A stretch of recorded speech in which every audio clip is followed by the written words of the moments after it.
Assalamualaikum warahmatullahi wabarakatuh. Selamat datang di channel Sarang Kicau JPP, channel yang membahas seputaran perawatan burung kicau dan kreasinya. Oke teman-teman, gimana kabarnya?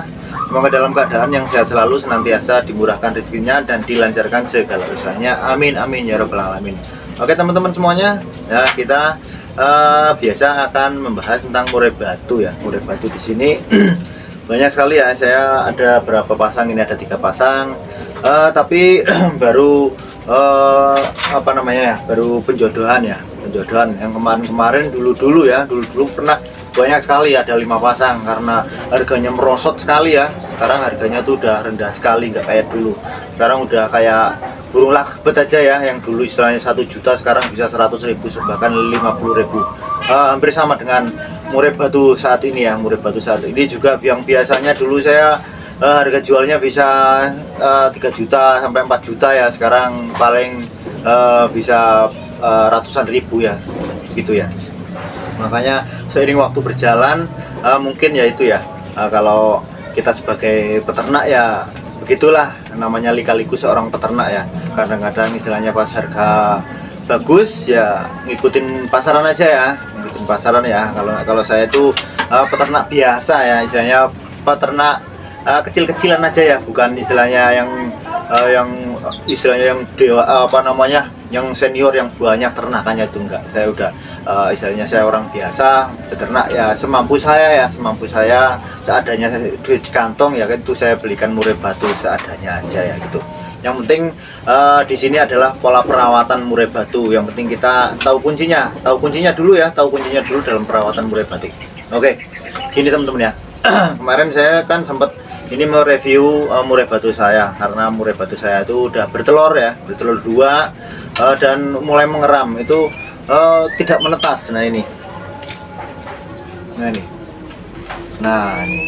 ada 2 telur nih teman-teman ya, ini 1 telur dan 2, dan ini 1 lagi itu, jadi lihat ya, kelihatan nggak? Oh, nah ini 2 telur, ini tidak menetas semuanya ini. Udah saya cek ya, dari hari pertama, dari 14 hari ya, dari 14 hari terus saya kasih spare 3 hari kemudian jadi 17 hari. Saya tengok pas hari ini ternyata tidak menetas. Waduh, makanya saya ya gimana lagi ya, namanya tidak menetas ya. Nah, karena kenapa? Penyebabnya ya, banyak faktor-faktor penyebab dari murai batu yang tidak menetas ya. Kayak punya saya ini, kalau emang punya saya ini baru pasangan apa namanya, pasangan baru muda-muda, maksudnya muda itu yang betina itu muda, pasangan muda. Kalau yang jantan emang udah dewasa ya, makanya saya coba silangkan sama yang muda sama yang udah dewasa. Kalau yang jantan itu sering produksi dulu ya, sering produksi, udah 3 kali mabung, sering produksi lancar juga kalau yang jantan. Makanya ini untuk betina saya coba betina yang baru pastol, yang usianya itu baru mau 7 bulan. Makanya kemarin udah mulai apa namanya ya, udah mulai bertelur sekali, ini baru telur sekali, ini baru bertelur produksi.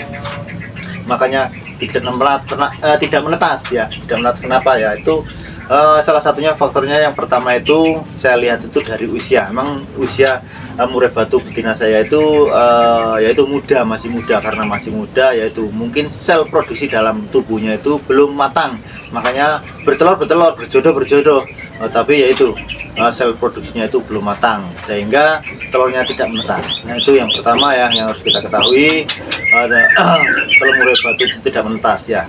Yang kedua adalah faktor dari lingkungan. Mungkin lingkungan di sekitar sini sih aman, kalau di sekitar sini ya lingkungannya tidak ramai, tidak apa ya.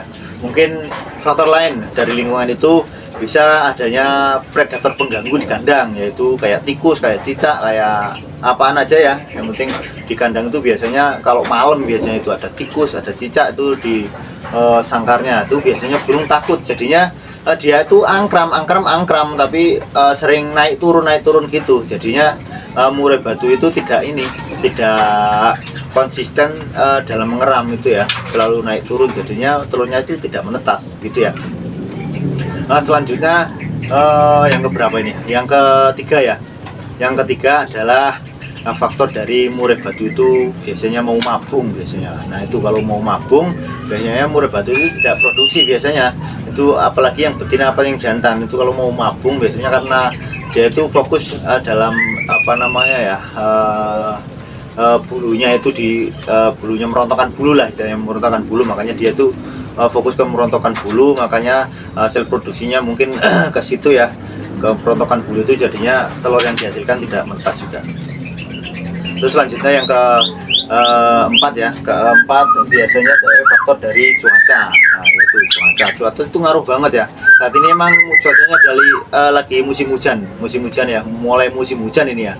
Tapi kalau biasanya musim panas ke hujan itu biasanya yaitu murai batu tidak menetas juga, karena suhu dalam kandang itu terlalu panas, terlalu pengap, yaitu ya, gitu ya. Selanjutnya yang kelima adalah dari faktor pakan. Nah, ini sangat penting sekali, itu paling penting adalah pakan ya, itu faktor dari pakan. Itu kalau kita dalam proses penjodohan awal, dari proses penjodohan awal itu harus menu pakan itu harus full ya, harus full benar-benar full. Yaitu kayak jangkrik, misalnya jangkrik, kroto, ulet, cacing, nah, itu harus ada. Keempat ini tuh ada jangkrik, ulet, cacing dan kroto itu harus ada itu. Kalau nggak ada itu salah satunya tuh kayaknya nutrisinya itu kurang, dalam dia itu berproduksi telurnya itu berkurang. Makanya kalau bisa saat penjodohan, saat dia dimasukkan ke kandang besar seperti ini, yaitu kita harus mempersiapkan empat menu itu, biar nantinya kalau dia produksi bertelur, dia itu akan menetas ya, begitu ya. Terus selanjutnya faktor yang keenam ya. Nah, untuk faktor keenam ini biasanya ini dari pejantan biasanya. Pejantan itu yang berlemak biasanya ya.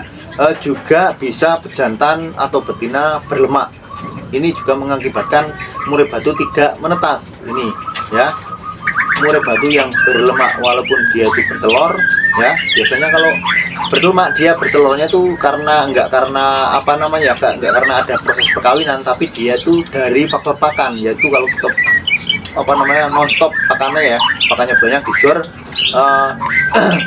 tidak sesuai dengan apa namanya ya yang kita inginkan ya, jadinya yaitu tujuannya telur pakan yang betina, yaitu telur pakan.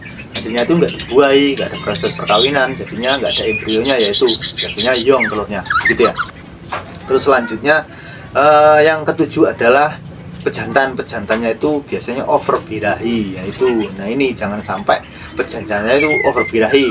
Nah ini kuncinya nih begini ya, kalau kita punya murai batu udah mulai bertelur ya, mulai bertelur satu, itu kuncinya faktor pakannya itu harus kita kurangin dulu ya. Maksudnya dikurangin itu harus dipangkas, yaitu kita harus memberikan jangkrik saja dia, sampai dia si betina itu mengeram sampai 14 hari, yaitu yang ntar kalau udah 14 hari kita jor lagi gitu ya. Karena kenapa gitu mah, yaitu karena yang mengakibatkan tidak menetas itu yang pejantan itu birahi. Kenapa kok pejantan birahi kok larinya ke situ ya? Ini karena kalau pejantan birahi itu pengen kawin lagi, mengganggu betina itu lagi istilahnya lagi bersarang, lagi angrem, lagi ini telurnya gitu ya. Dia tuh mengganggu betina terus di sangkar itu, jadinya yaitu betinanya itu di situ nggak nyaman, jadinya keluar masuk gitu, digangguin sama pejantan itu, karena yaitu faktor dari pakannya itu, faktornya itu dijor, makanya kalau bisa pejantan itu jangan sampai birahi lagi. Kalau birahi lagi ya udah diganggu betinanya, lagi angrem, diganggu lagi, naik turun, jadinya nggak tenang betinanya, yaitu jadinya angkremnya itu kurang maksimal, jadinya yaitu telurnya yong itu ya. Oke teman-teman ya, mungkin itu yang bisa saya sampaikan. Mungkin ada salah kata dalam penyampaiannya karena saya masih pemula ya, dengan kata-kata yang masih terbata-bata seperti ini. Mungkin mohon dikoreksi kembali para senior, karena ini yang ilmu yang saya yang saya pahami, yang saya ketahui ya, batas ini ya. Mungkin ada salah kata dalam penyampaiannya, mohon maaf. Saya akhiri, wassalamualaikum warahmatullahi wabarakatuh. Salam Kicau Mania Senusantara, mantap.